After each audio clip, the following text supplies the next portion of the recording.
Hi, welcome back to Sharon from Vivid Days. Today we are working with Jesmonite and I have my liquid measured out at 50 grams and my powder is at 125. So it's a 2.5 to 1 ratio. Now the trick with Jesmonite is preparation. Preparation is key. The next important thing is to always measure your powder into your liquid. That helps it dissolve and it stops you getting any clumpy motion. So you're going for a batter-like mix. So add a little bit at a time, but be aware that the minute you start mixing your powder with your liquid, it's going to start to set within 5 minutes. It fully takes 20 minutes to cure. So you need to work efficiently, but don't panic. It sounds short, but it's a long time. So I slowly add it in bit by bit, working through it, trying to remove the lump. And I'll keep repeating this process until all the powder has been added.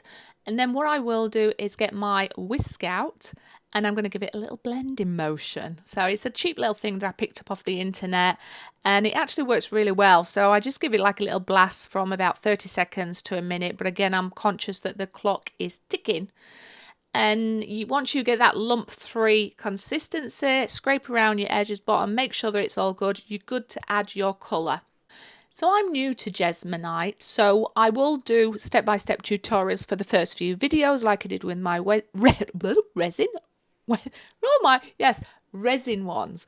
But for future ones, I'll cut that out and I'll just get into the molds, the colours and what I'm using. I just want to share my knowledge with you. Like I said, I'm new to it, but I am enjoying the fact that within 20 minutes to 30 minutes, you can see the fruits of all your labour.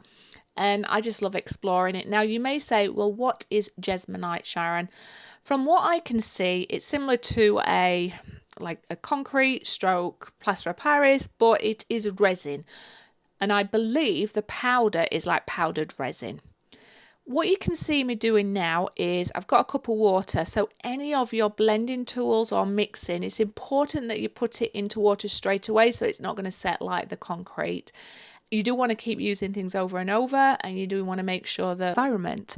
So you can see I'm using Resin 8 Pigment Blue. This is for Jesmonite.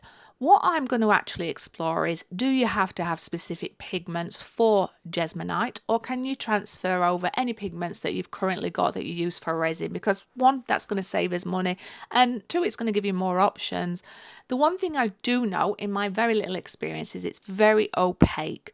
So if you do not have a very strong pigment, it's going to dissolve pretty quickly, the colour, or should I say dilute it.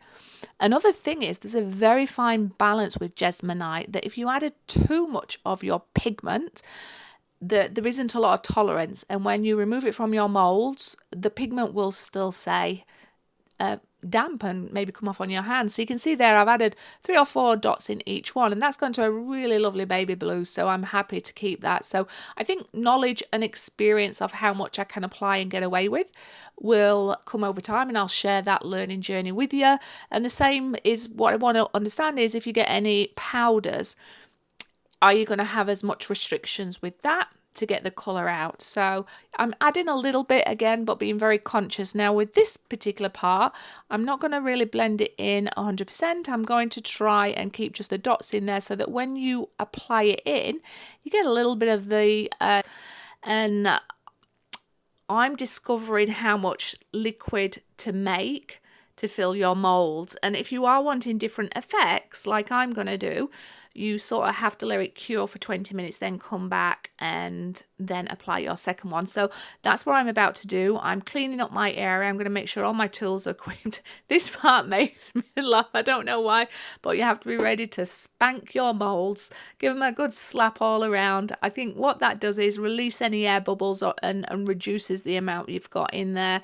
So I spend a lot of time off camera for the first couple of minutes just slapping it around the sides, underneath, trying to encourage those air bubbles to come up. But if you keep doing it as soon as it cures, you are going to create a little bit of disturbance on your surface.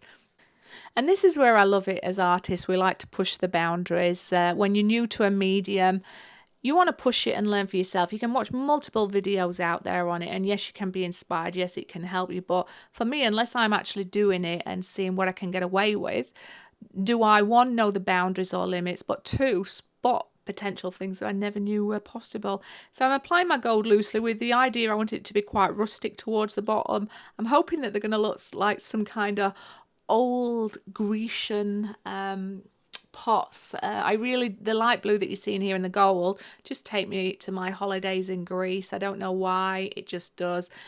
So I sensed I wanted a bit of gold coming through. I sensed I wanted a little bit of rusticness, but I just wasn't too sure if this was gonna come through at all or if it was going to be lost. So you can see me mixing up the Jesmonite. This is the remaining liquid that I needed to create to finish my pots. The process is exactly the same. Add a little bit, keep mixing it until you get consistency right.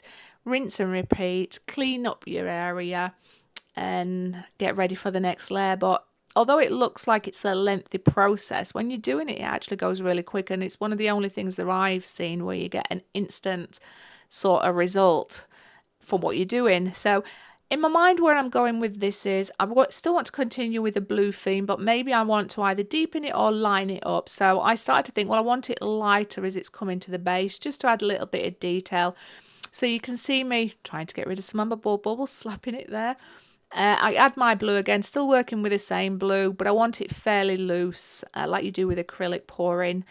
So there's a little bit of pattern coming through. And I think the exciting thing about Jesmonite and the molds I'm working with here is you pouring it in there and you are praying to the Jesmonite gods that it's going to be kind. And it's like a little surprise every time you demold them to see what they're going to be. And this is where you have to slap them quite a bit because you're just relying that you're going to get every one of your air bubbles. So you can see I'm folding it in like you do with baking sometimes.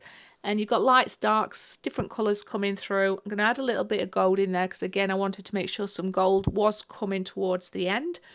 And that's what we're currently doing. And yeah, I'm having fun along the way.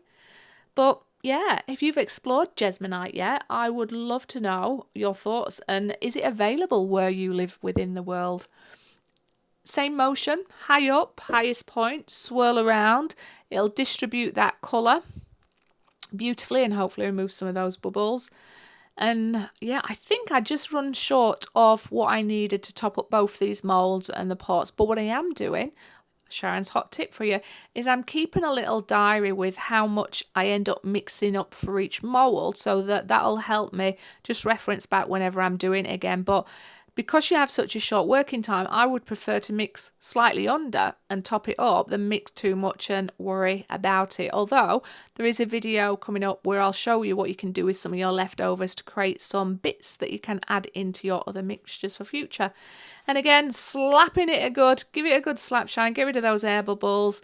Don't cut short on this part. It really is important. It's quite therapeutic.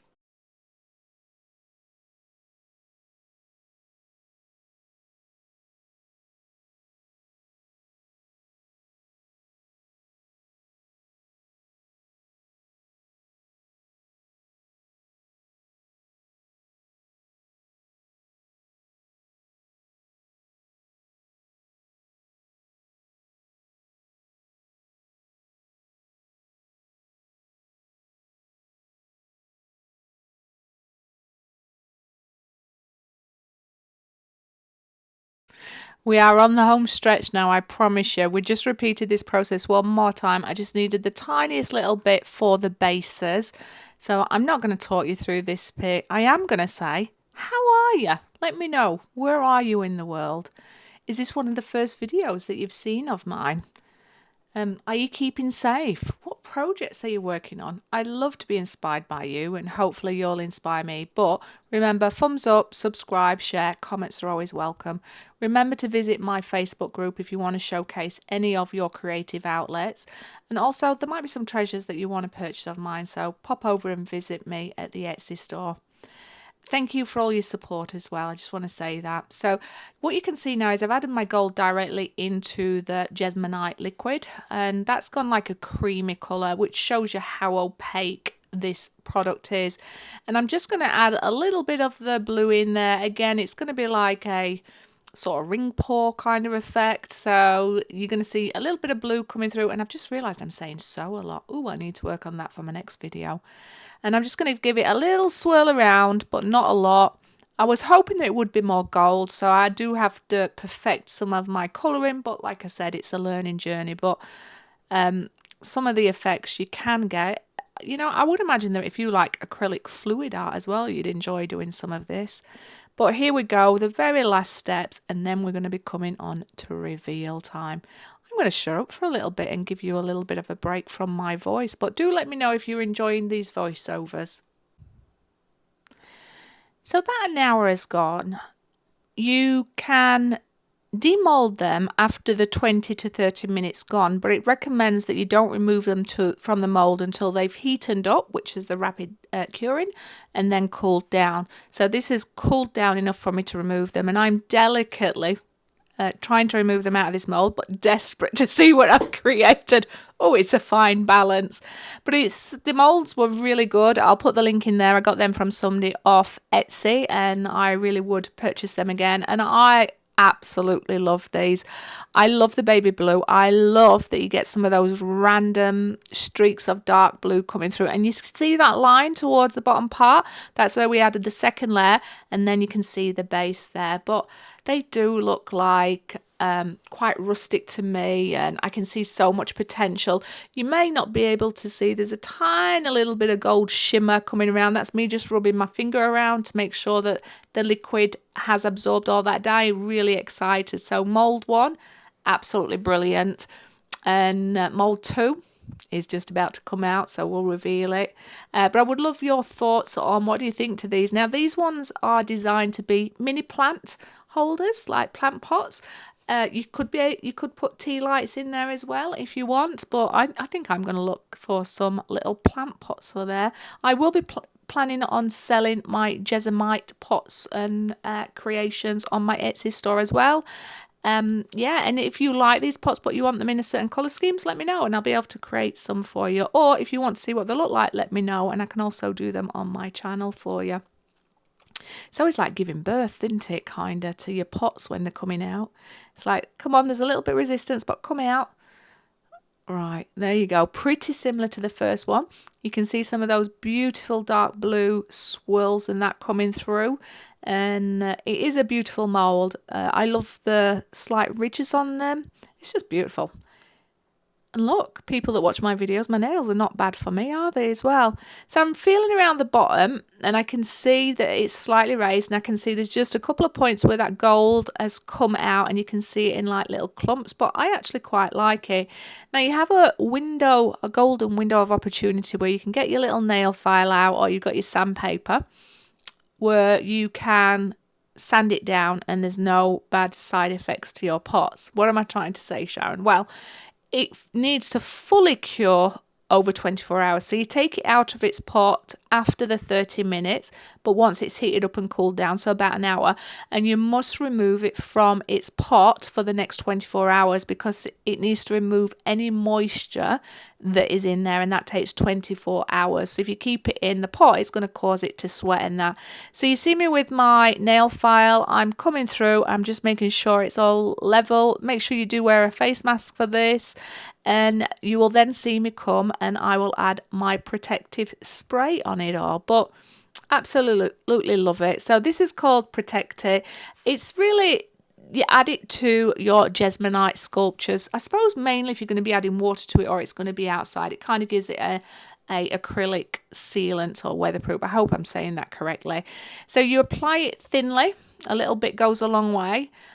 2 to 3 times, and within 24 hours it'll be fully cured, and it just adds that layer of protection in there. You can see that it looks wet when you first apply it, but watch how quickly it does absorb in to the Jesmonite, and by the time I got to one side you could see you needed to come back round and do it again. So thank you for hanging out with me. I've loved working with Jesmonite. I can't wait to see what else I come up with. Let me know your thoughts. Come back and visit me soon, and yeah, have a great day and stay safe. Before I go though, I just wanted to say they're not perfect, but I do hope you enjoy these reviews. I've still got to perfect the edibles and getting the colours that I want, but I'm not going to go on for too much more. But I hope you see the rusticness, which was what I was going for.